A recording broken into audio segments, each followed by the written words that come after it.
welcome to another episode of the ROKER RAPPORT podcast in association with the Sunderland Community Soup Kitchen. It's Gav back in the host chair for this week's review show, and well, what a game to review. Sunderland weren't at their best, but they battled hard to win a vital 3 points away at Stoke. And joining me to dissect the performance, as always, is my mate Martin. Hello, mate. Hello, mate. How are you? I'm not bad. And also with us this morning is a very special guest and friend of the podcast, Sky Sports News presenter and massive Lads fan, Tom White. Hi, Tom. Hello, I am world-class, top of the world. Brilliant. Did you stay up for the fight last night?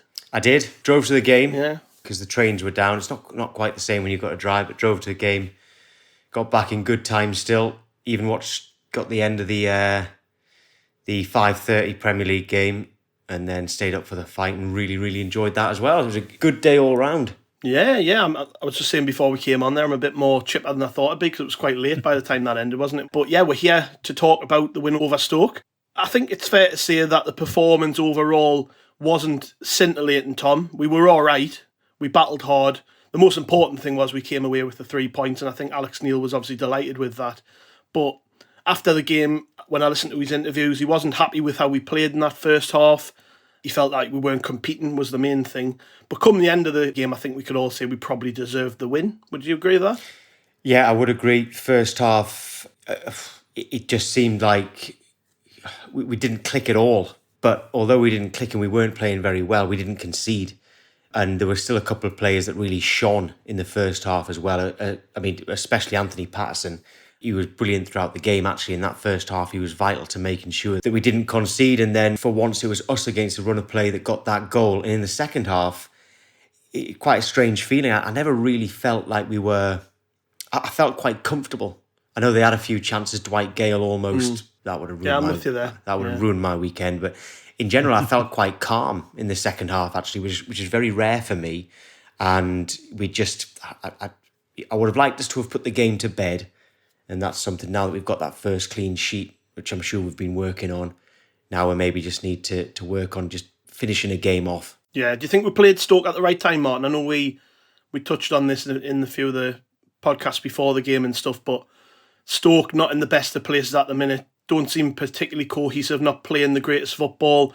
Fans getting on the manager's case, and it looks like, you know, if results don't improve soon, he could be getting the sack. Is it a good time to play Stoke, do you think? Because I think Tom just touched on there, Dwight Gale came off the bench for them. You know, he's a 20-odd goal a season striker at this level. So we played a team who've got a lot of quality, but they didn't have enough about them, did they, really?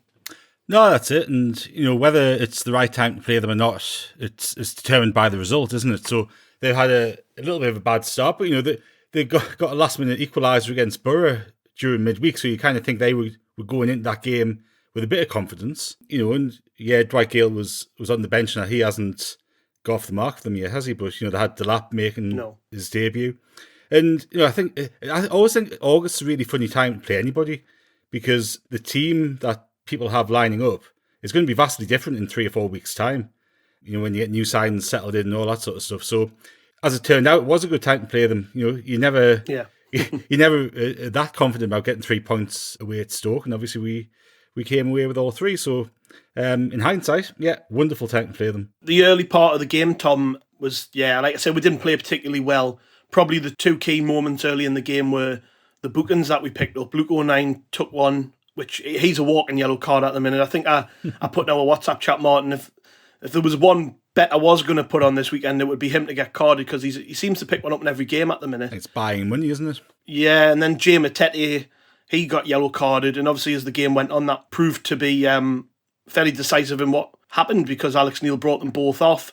But that's something I think we've got to look at, Tom. I don't know if you would agree. I mean, 3 yellow cards in the first half for Sunderland.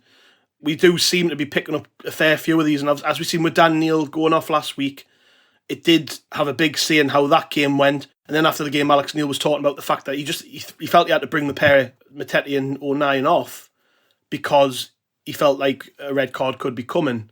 Do you think that's something we need to work on? Because when your manager's having to make changes at half time, it's not good, is it? Well, in terms of him making the changes, whatever Alex Neil does, I back him. I just trust him so much. But that's something that I was saying. I said those two have got to go off, because they're the type of play. I mean, I didn't think the ref was brilliant, by the way. I never criticised refs. I think I wasn't particularly impressed with him yesterday, actually. And there was no doubt in my mind that those two were going to get a second yellow. Whether it's something we need to work on, I don't know. But I think where we've had a little bit of luck this season, O'Nien could have been sent off a couple of times. I don't know if it's just being over-enthusiastic. I mean, the yellow card yesterday was just a standard yellow card. It wasn't a dirty challenge or anything like that. Nothing wrong with that. But when you are a player like him and a player like Matete, who I love, by the way, I absolutely love Jay Matete. I'm probably his biggest fan. I know there's a few people who think maybe, and I can understand this, might think it's time for him he should have a year out on loan or something. I love him. If we bring in a midfielder and need to get rid of a midfielder, for me, it wouldn't be him. But the type of game he plays, he's not going to not press. He's not going to not stick his foot in. And when you do that, if you just accidentally clip the man rather than the ball, when you're on a yellow card, you're in trouble. So I think it was definitely the right thing to take both of them off, because we couldn't afford to go down to 10 men with the game on a knife edge as it was. But in terms of their style of play, I wouldn't be changing their style of play, though, in fairness. I'd tell Luke O'Nien to maybe cut out the challenges that could be red cards. But in terms... The only worry I've got with O'Nien is now refs are going to be watching him, Exactly They're what I looking said. at him go away, this kid's got, Yeah, exactly. Yeah. In the pub beforehand, I don't gamble personally, but everyone were putting their bets on, and everyone had Luke O'Nien to get a red card in their bets, right? Sorry, to get a card. Not a red, to get a card, and it turned out to be spot on. But what I said to everyone is, we need to be careful. I thought he might not even be in the team because refs are going to be watching him. They will have seen the two games where he potentially could have got a red card and said, well, we've missed that on the day. We need to keep an eye on him. So I think you are absolutely right. I think referees will be watching him, and it may well be that in a few weeks' time or the next game, he makes a fair challenge, but the referee sees it differently, and he gets a red card because the referee is watching him, which is why I thought he might not even play yesterday for that reason. You're right about the referee. I thought he was poor, to be honest. The bugbear for me was that he was card happy with our players, and then you had Liam Delap up front for Stoke, who, to be fair, he had a good battle with O'Nien for most of the game. And then in the second half, he'd already been booked, and then right at the end of the second half, he cynically wipes out, I can't remember who it was one of our players. It's a blatant yellow. I mean, if that's not a yellow card, then none of ours were yellow cards, because he let that one go, and Delap should have gone. He should have been sent off, and there was no hint of him being sent off. So the problem I've got is the lack of consistency. I don't know if you saw the interview with Nigel Pearson in midweek, the Bristol City manager, but he was I don't know if you saw it, but he was really, really ticked off. He basically said he's at the stage where he wants to just walk away from the sport entirely because of the state of refereeing in England. Yeah. I mean, it is a problem. When we were in League One last season, Tom, we would come on this pod every week and say, well, the League One referees, they're going to be poor, and it's crap, but as you move up the pyramid, it does get better. It hasn't got better at all. I think the Championship is just as bad as League One when it comes to officiating. Yeah, I did hear the Nigel Pearson one, and it was quite interesting to hear him say that. I mean, some of his post-match news conferences over the years have been absolute dynamite, and it's been a while since we've had one like that. And that I do know what I mean, and I always, I never like to blame referees, and I do always genuinely try to defend them. But when I'm at a game, I'm always joking. Every time that the first decision goes against us, I shout, the referee's a Newcastle fan. But yesterday, I was starting to think he might be. All right, so you've lured me in here to really criticising him. I was not happy with him yesterday at all. And it's easy because we won, it's easy to go, oh, well, we won, forget about it. But I wasn't happy with him at all. And the good thing about being in the Championship, though, is there's a lot more games that are televised, and in that case, there's a lot more analysis on the referee. In League One, it felt like they could just do whatever they want, and they absolutely seemed to love going to the Stadium of Light and thinking that they were the star attraction there in that big stadium. And I hope that has been left behind, but I wasn't impressed with that referee yesterday. Yeah, Anthony Patterson played a really important role in the game, Martin. There was one save early on where Jacob Brown tries to loft it over Patterson and he backpedals and tips it over the bar. And even later in the game, I think there was a couple more at the end of the first half where he saved low down to his corners. Just as the game wore on, he was holding onto the ball, he was dropping to his knees and grabbing it. It's great to see Anthony Patterson's development, isn't it? He's even after like a couple of hairy moments where people have criticised him on corners in recent weeks and stuff, I think he's getting better and better. And I actually think we're starting to see some of the faith that's been shown in him by Alex Neil repaid. Absolutely. I think if you look back to, it was January, wasn't it, when he came back, he was recalled from his loan spell at Notts County, wasn't Yeah. it? When we had that COVID outbreak and Hoffman had COVID and was out for a while. And if you compare the Anthony Patterson who came back and played in those games at Wickham, played at home against Lincoln, I think, didn't he? If you compare him then to now, and it's only, it's 7.5 months ago, his development has been outstanding. Like, I think you look at his shot stopping, and we saw it against Sheffield United in the latter stages of that game, didn't we? Where he made 3 or 4 great saves that looked pretty good chances of getting goals. Against Stoke, he made some great saves. He's developing quickly and improving quickly, and look, he's got a few weaknesses. Like, I don't think he's great on crosses yet. And I don't think he commands his box as well as he could do yet.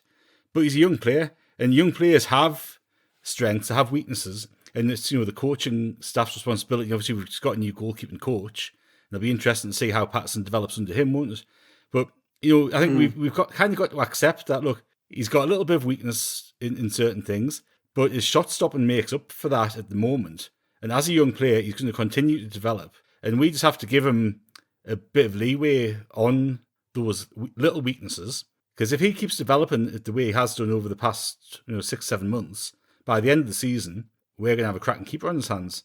Now, the interesting thing, before the season started, I was very much of the opinion that we get an experienced keeper in, either to go in as first choice or to really act as backup and push Patterson. And I think it would be very unfair at the minute to bring a keeper in and put him straight into the team. So it's how Patterson's performances have affected Alex Neil's thinking about that position. That's it's going to transpire over the next 9 or 10 days, isn't it? How that's actually worked out, but it'll be interesting to see. But do you think we'll bring another keeper in, Tom? Do you think it's like we're all in on Patterson now? Well, I think at the start of the window, I think he wasn't sure whether Patterson was going to be number one or he wanted to bring in a number one. And I think the way he started the season has changed his mind, and I think he can save some money and save some wages by having Patterson as number one, and Bass can challenge him for that, because it was my understanding at the start of the window that there would be a more. I was quite when Alex Bass signed and he, good goalkeeper. My fiance is a Portsmouth fan, and she loved Craig McGillivray when he was at Portsmouth and couldn't understand why he'd been dropped for Bass. It turned out to be a contractual issue, but then she was actually very impressed with him. So I had a bit of inside info on him before he signed, and he's a good goalkeeper. But I thought we might be, but he clearly wasn't being signed to be number one. He wasn't going to go from League One to the Championship to come in as our number one. So I was quite surprised when that signing was made, and I can only think that that's because he sees Patterson as number one, and Patterson, his development is kind of a representative of how great a shape the club is in right now. I honestly think that our club is in the best shape it's been for as long as I can remember. I think certainly me, and I think we all love the manager. I've not trusted a manager this much since Sam Allardyce. Whatever Sam Allardyce did, even if it was something that would baffle me, I'd think, well, if Sam Allardyce has done it, it must be right. I'm now thinking that about Alex Neil. Whatever he does, I think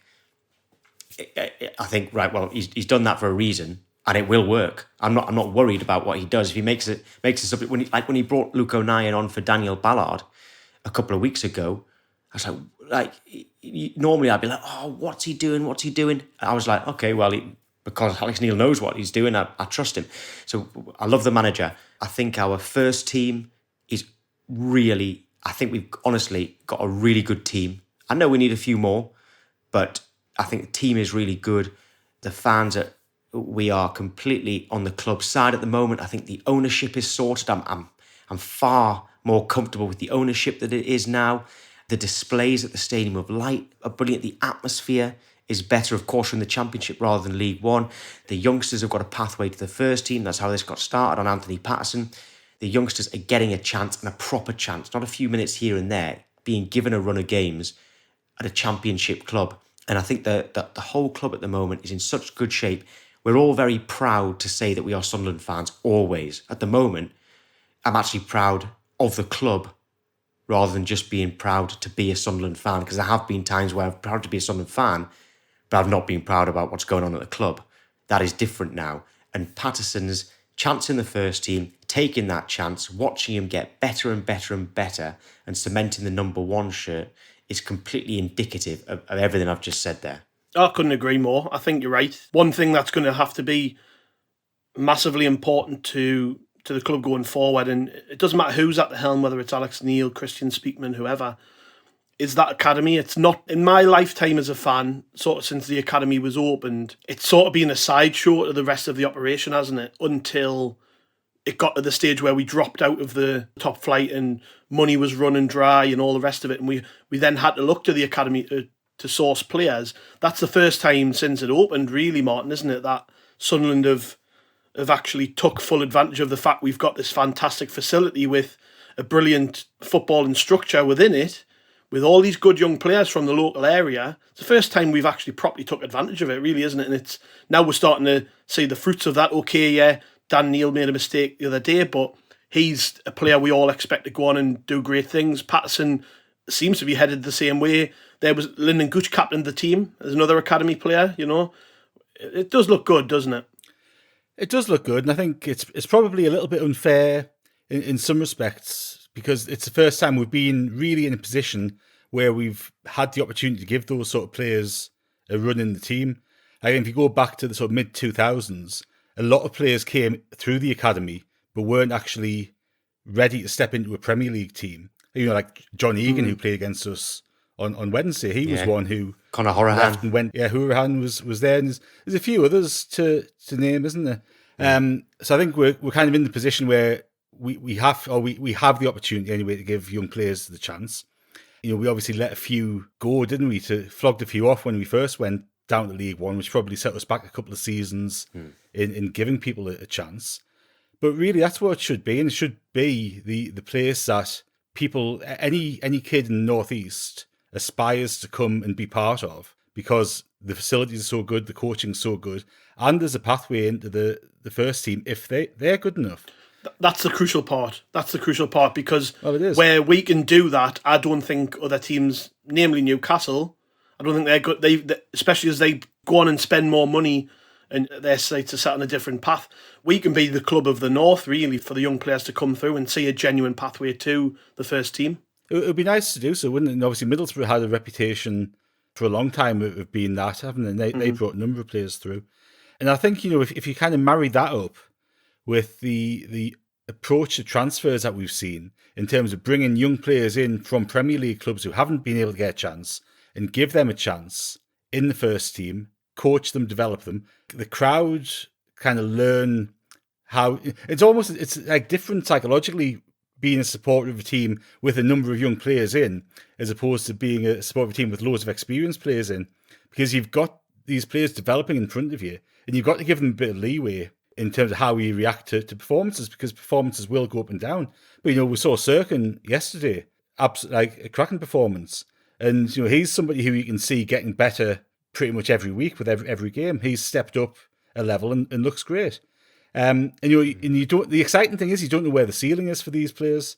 So any player like Dan Neil who's coming in through the academy, we've seen Patterson, we've talked about him. We don't know what the ceiling is, and that to me as a fan is a really exciting prospect, because get all of those players together, and then the team has unknown potential. And if we can get that right, you know, we could really be onto something. When you mentioned there Cirkin, and you think of Jack Clark, you think of Dan Ballard, these youngsters from Premier League clubs, the recruitment policy, when I was saying how proud I am of the club at the moment, the recruitment policy is something I missed out. I think the policy we've got at the moment is something that There's no reason why we couldn't have had this in the Premier League. We signed players who we signed players at a fair price, maybe even a very good price from our point of view, who are young. They're going to develop. They're going to get better. They're going to be first team regulars. But crucially, because you've got to think about this as well, crucially, their value is going to go up, right? Yeah. We don't want the days of signing players for millions of pounds and they leave for free, right? Or in some cases, like Didier Ndong and Djilabodji, signed for millions of pounds and get sacked, right? These players sign for low fees, they get better and better. And if someone was to say to buy Cirkin or Clark or anyone else off us, it's going to cost that club a fortune. And we actually have a real good transfer policy, a transfer model. Our preference now is to only sign players who are under the age of 25, but that's not strict. That's not strict. If the manager really wants a player who's a bit older, like when we signed, Danny Bart, for instance, and others, and Alex Pritchard last summer, that can happen. It's not a really strict policy, but the general policy is players under the age of 25 who are going to get better. They're going to get into the first team and going to improve us. They're going to improve as players, which means that improves the team because they're playing in it. But crucially, their value goes up. And I love that policy. And we should have been having this policy for years and years, but we finally got it right.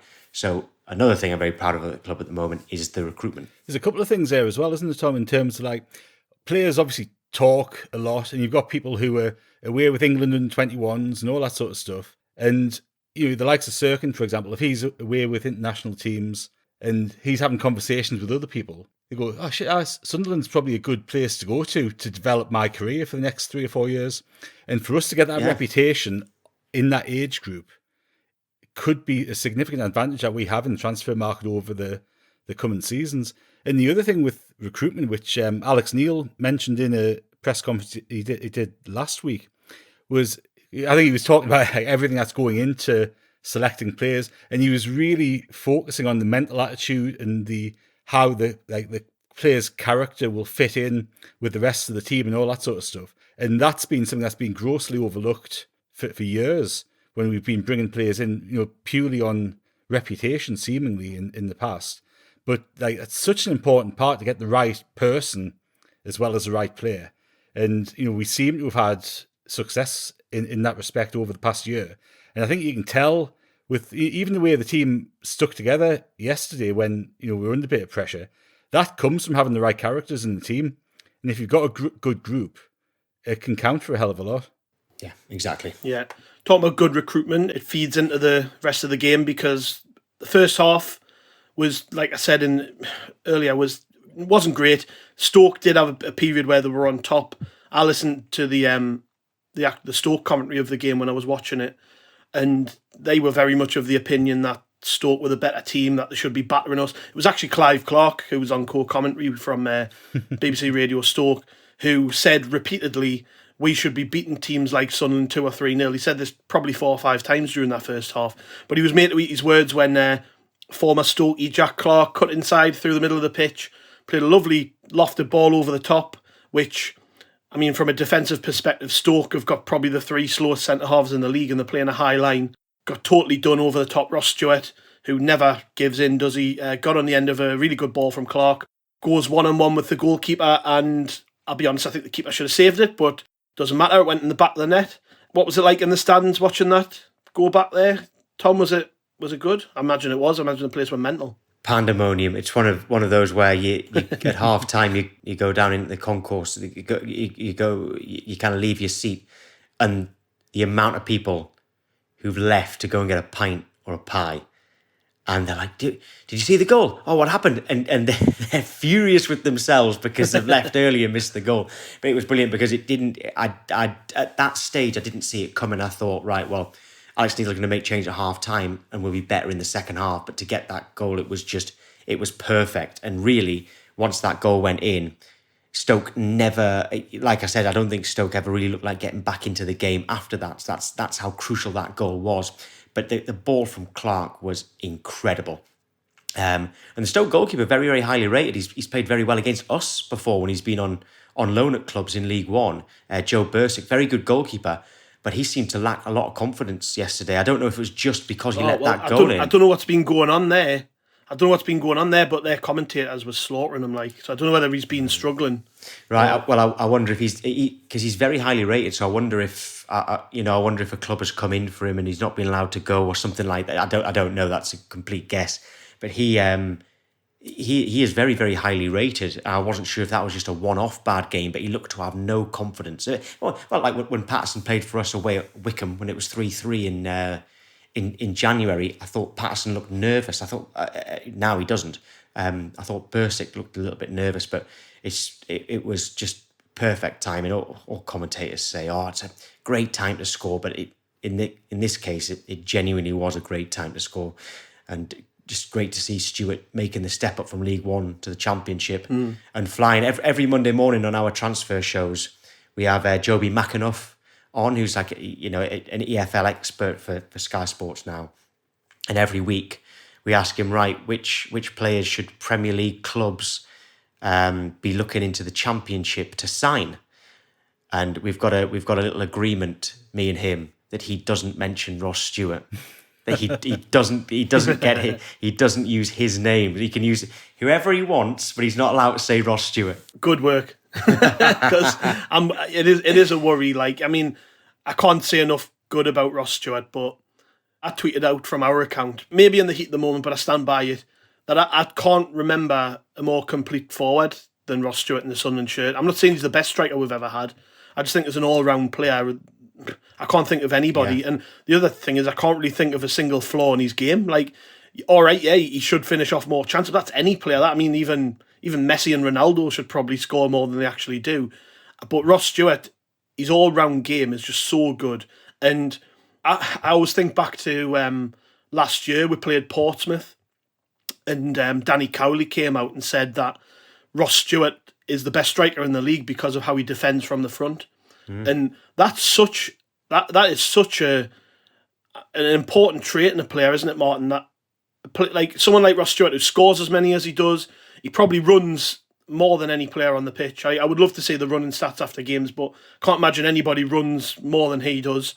But he makes it difficult for defenders, and I don't care whether you're an international playing for England in the Premier League, or you're somebody playing for Wigan in the Championship, or Plymouth in League One. Doesn't matter who you are. If you're playing a striker like that, it must be impossible to prepare for them, because what do? You can't look at Ross Stewart and go, there's an obvious weakness in his game and we need to exploit that. If I was a manager, I would be clueless. I'd just be like, lads, you're just gonna have to work as hard as he does to try and stop him. It's hard to put your finger on, isn't it? Well, it is, and we've seen a number of teams try to stop him, and nobody's really done it successfully. Bolton are probably the only one I can think of. When they played last season, home, yeah, and the way their defence handled him pretty well, didn't it? But look, you're right. He's good at everything, and very good at some things, and like that off the ball work. You wonder whether that's symptomatic of how he came through in football. He didn't come through with a big club, a big academy. He's had to work really, really hard, and he's not a young lad. He's 26, so he's come through, and he's sort of hit. Well, English football, League One, now Championship, at a relatively late age in his development compared to a lot of other players. So, there's probably that appreciation of the need to work hard and appreciation of where he is that maybe you don't get if you come through the Man United Academy or the Liverpool Academy or Sunderland's Academy. So there's something in that. I must admit, I am concerned about his contract, because if we get a big offer in over the next couple of weeks, what do we do? Which is entirely possible. Yeah. What do we do if somebody comes in with 12 million for him or something, bottom of the Premier League? It's gonna be accepted. Yeah. Well, that's Tom was talking about policy earlier in the transfer policy. And that's the other side of it, isn't it? That's the other side of it, Tom.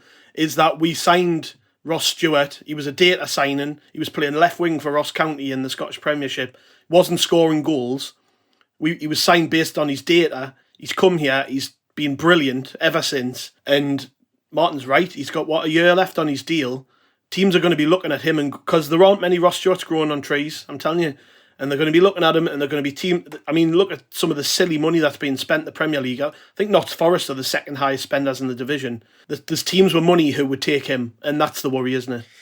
Well, it is a worry, but you've got to kind of trust that recruitment policy, that if we found a Ross Stewart, if he was to go, I mean, for £12 million, I'm not sure if he's on many Premier League clubs' radars, if I'm honest. He should be. He should be, but I don't think he is.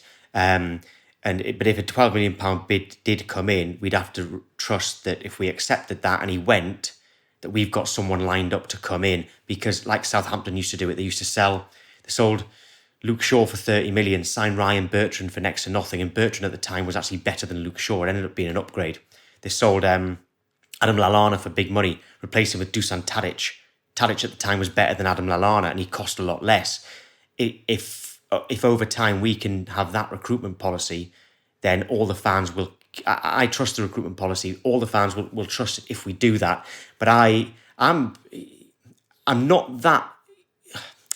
The reason I'm not that worried, it might be blissful ignorance, but I'm confident that Ross Stewart is very, very happy here. He's the main man, even though we've brought in Ellis Simms, who is a heck of a lot better than I thought, by the way. He was brilliant yesterday. Even though we brought him in, he's playing with Ross Stewart. They're not rotating. Ross Stewart's the main man. The fans love him. He seems to be very happy at the club. I still think he'll sign a new contract personally, but I think it'll probably be after the deadline.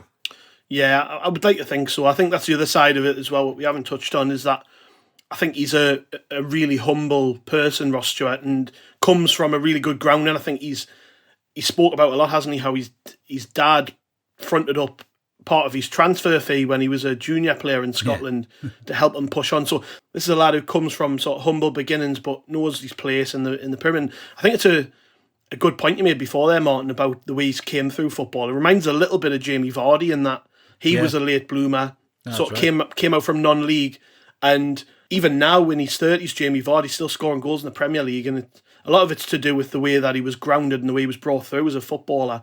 There's quite a lot of examples of that, isn't there? Lads who sort of either missed out by the academy system or never made it as a 16, 17-year-old and were late bloomers and then eventually went on to have very good careers, and I would put Ross Stewart in that bracket. I think the other point as well is that this sounds like a bit big-headed, but with Sunderland in the Championship, still the biggest team in this league, for somebody to come in and take him away, the offer's going to have to be good as well. We've started the season well, we look ambitious, we play good football, the manager knows him, he's playing in front of a massive crowd. If a Prem team comes in, it's going to be tempting, but at the same time, a lot of these Prem teams have got 2-3 strikers already who are probably better ability at the minute, or of equal ability in some cases, and he's going to need to be shown something to say, well, yeah, I'm going to be starting games if I go there, So I don't think that we're in a position where we're set to lose him. I do think, though, that as long as he's playing well, he's going to be on various radars. And the age things may be important. I think, did you say he was 26? He's just turned 26. Yeah, a lot of teams won't spend big money on 26-year-olds now. A lot of them will prefer to go for a 21, 22-year-old. Even though that is the start of a striker's peak. So this is probably the best time to sign a striker is when they're 26. But you're right. People think that's too old to sign a player. We'll blast through the rest of the game then. Sunderland, to be fair, looked pretty comfortable. I know Stoke had a number of chances, didn't they, Tom? But I didn't feel threatened at all. I didn't feel like we were going to lose the game. We certainly had more control of it in the second half. You could tell by, obviously, like I said, I listened to the Radio Stoke commentary, and obviously you get a very biased view on things when you listen to the opposition's pundits talking through the game. And at the start of the game, it was all, we should be battering these 2 or 3-0. And by the end of it, it was a begrudging praise of Sunderland from Clive Clark when he was talking about how we probably deserved it in the end, we just wanted it more. And the second half sort of ran away from Stoke, didn't it?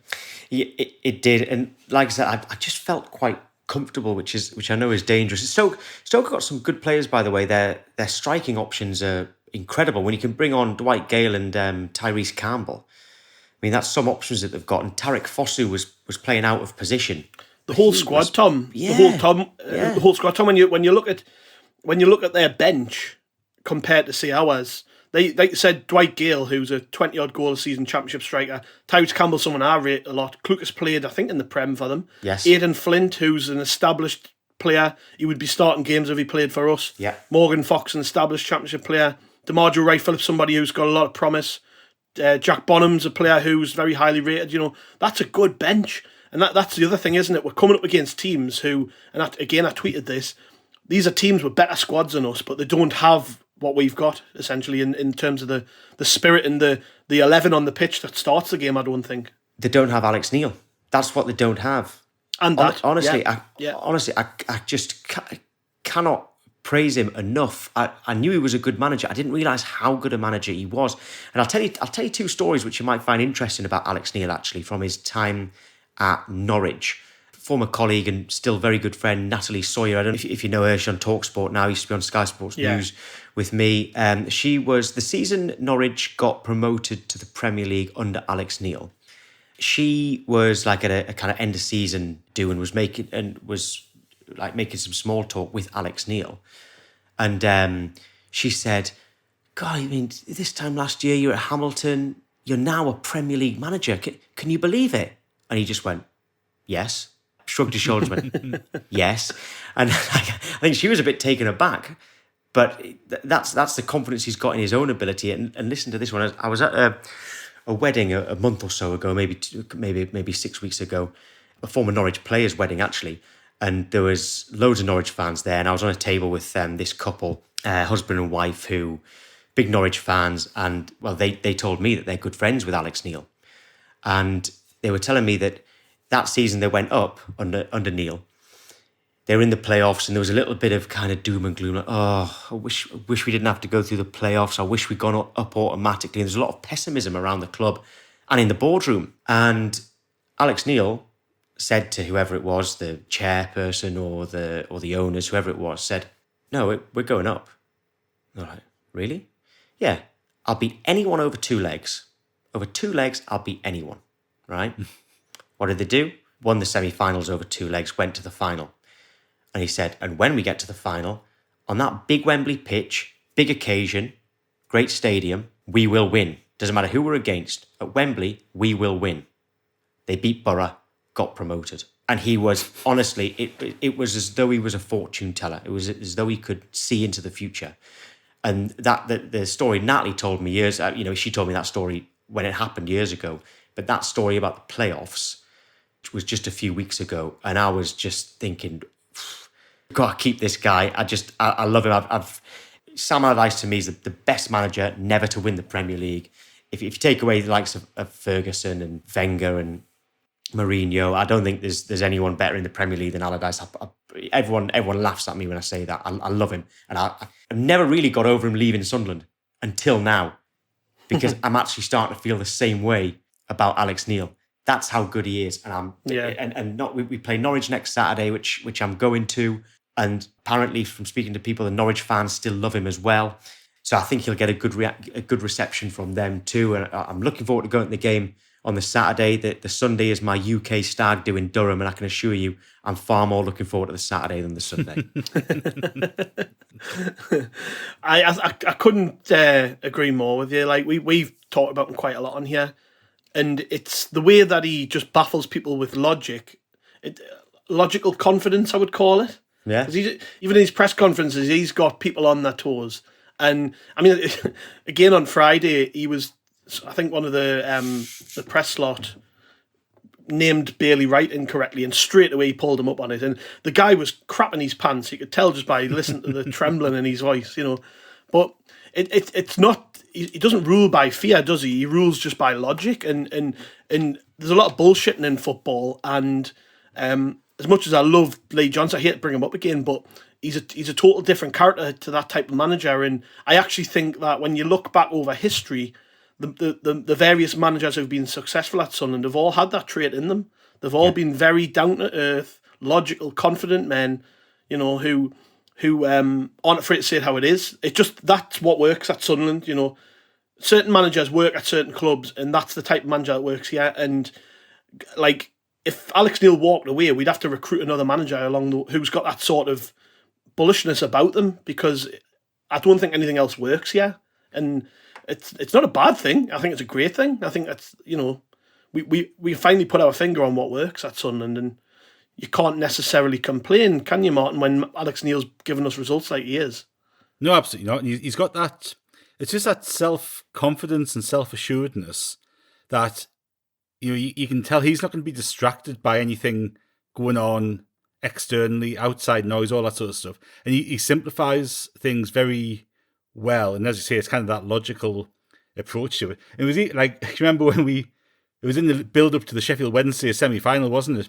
Where the press were going, oh, how are you going to get the lads up? It's going to be an intimidating atmosphere. How are you going to get them up for it? Are you worried they're going to shrink in the atmosphere? He's like, what are we worried about? A few people booing, a few people saying boo. That's nothing to worry. But it is. That's what it is. And he just simplifies everything and boils it down to what's actually important. And when you talk about managers who work at Sunderland, like Keane's another one. Obviously, he was close to coming back instead of Alex Neil.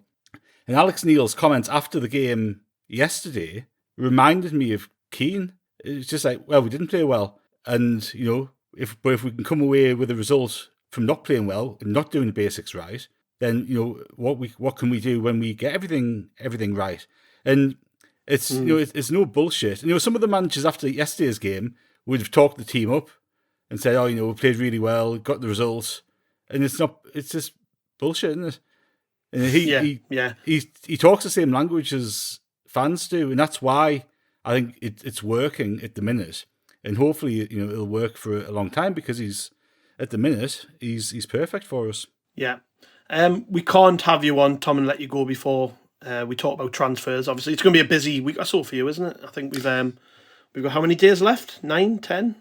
Yeah, it's the first of September this year, because every year they change the deadline from is it 11 p.m? Is it midnight? Is it 5 p.m? Is it going to be before the season starts, or is it going to be at the end of August? Is it because there are games on the Wednesday night?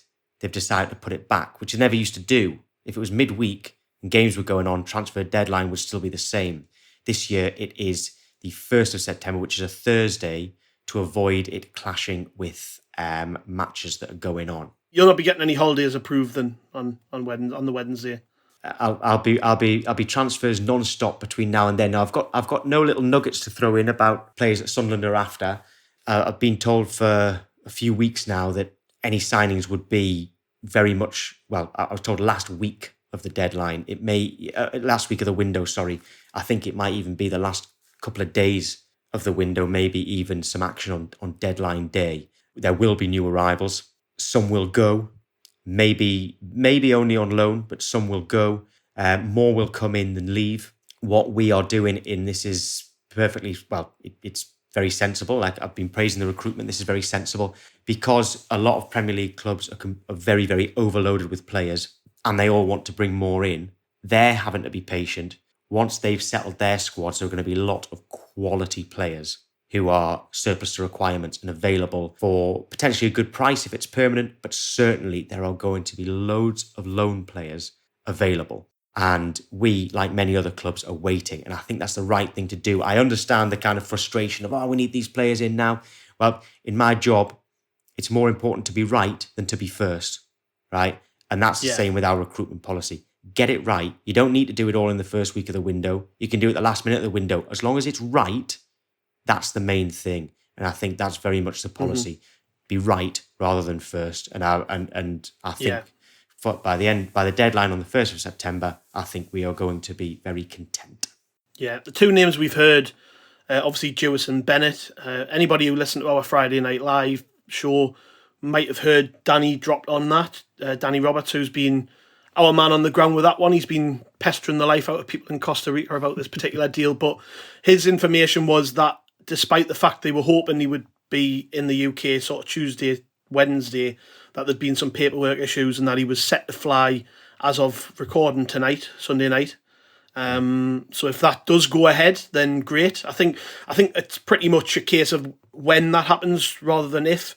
I think his manager's already came out and said, it's a done deal. He's going to do really well there, this, that and the other. He's manager of his team over in Costa Rica. And the other one, which came out the blue on Saturday night, was Brighton's Dutch defender, Jan-Paul van Heck, who, by all accounts, was absolutely outstanding for Blackburn last season. He won their Player of the Year. Very young Dutch defender who's came through, I think, Utrecht, might have been he played for. Not sure where he came from originally, but Brighton are a team who are very progressive when it comes to youth recruitment. And the most important thing is he played in the Championship last year and blew the socks off a good team. So if that does happen, which it sounds like, all this information's came from the Blackburn end, hasn't it, rather than Sunderland or Brighton. This has been the journalists who cover Blackburn who've came out after the game and said, they've obviously been told this by the Blackburn manager, we're not signing him, he's going to Sunderland. What do you think of that one, Tom? Like I say, it came out of left field, but it certainly fits the bill, doesn't it? Yeah, definitely. And in terms of things not coming out of Sunderland are actually quite good at keeping their business secret at the moment, which is annoying to people like us. But it is the right way to be. I don't know anything about Bennett. I've never seen him play. But this lad, I've been, one of my good friends is a Blackburn fan. I've got a couple of Blackburn fans who are friends actually, and they rave about this guy. They said he was player of the season last year. I don't know if that was official or their own, or it was their own player of the season. They are devastated that he's not going back to them. And you're right about Brighton's recruitment policy, especially if you look at their centre backs. Look how well Dan Burn did for them. Adam Webster. They've done a Chelsea with Matt Clark and signed him, but keep loaning him out, so they still make profits on him. They know how to get it right with centre backs. So if they rate this guy, then I think we will rate this guy as well. And with Ballard's injury, I didn't think we needed another centre back. With Ballard out, this guy, from what I'm told from Blackburn fans, this would be a very good signing. So hopefully it's true. Yeah, fingers crossed. Fingers crossed we get what we need. I think you're right. I think eventually we will get what we need, and it's just a case of being a little bit more patient.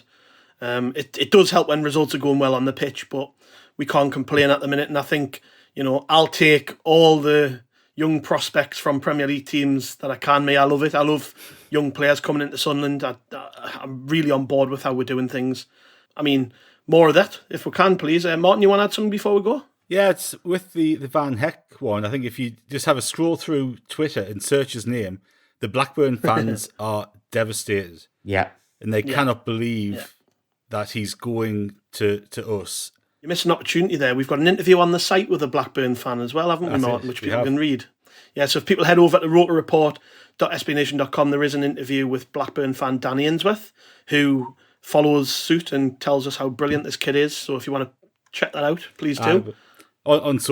People are devastated, and Blackburn fans are either thinking he's going to get a chance in the Premier League, go to another Premier League club, or go to a European club if he was going to get moved. They didn't even think he'd come back to the Championship. So the interesting thing with him is that they say he plays in the centre of three. So whether longer term there's a doubt about Bath in that position, and he's not the fastest defender, so whether he's going to replace Ballard in the short term with a view to playing centrally, whether we stick with three at the back is going to be the interesting thing as well. And with Bennett potentially coming in, that's another winger when we're not playing with wingers. So it's going to be interesting to see how it all pans out over the next few weeks and how we actually settle down. Because I actually think the system he's playing is working, and we look comfortable and confident with it. And the vast majority of other teams are playing that formation as well. So we're kind of going like for like against a lot of teams. So it's going to be an interesting few months, isn't it, to see how we actually settle down and the season sort of transpires from here. Absolutely. That's about time to end it, I think. Tom, where can people catch you over the next couple of weeks again? What time are you? Good Morning Transfers, 9:00 in the morning, and Transfer Talk is midday every weekday, although on a Monday it is 1 p.m. Lovely. Well, I hope it's a nice, exciting window for you, because I know sometimes when the windows are a bit slow, it can be difficult, can't it, doing rolling news on transfers, but let's hope it's a busy one for you. Yeah, this window's been brilliant, actually, and the amount of clubs, especially in the Premier League, that still want new players, it is going to be busy, and I'm looking forward to it, actually. And we're looking forward to the next game, which is, of course, next Saturday against Norwich, another difficult one, but one that I'm sure we'll embrace. We'll have a preview on the pod feeds leading up to the game, so make sure you check that out. And also dropping on Wednesday, we've got a special podcast with legendary football commentator Clive Tilsley, which will be nice to listen to. So make sure you tune in Wednesday morning for that. That'll be amazing. I'm looking forward to that. Yeah, apparently it was a really good conversation, so I'm looking forward to that too. And yeah, make sure you check us out on all our feeds as we lead up to the Norwich game. Thanks everybody for listening, and we'll catch you later. Cheers.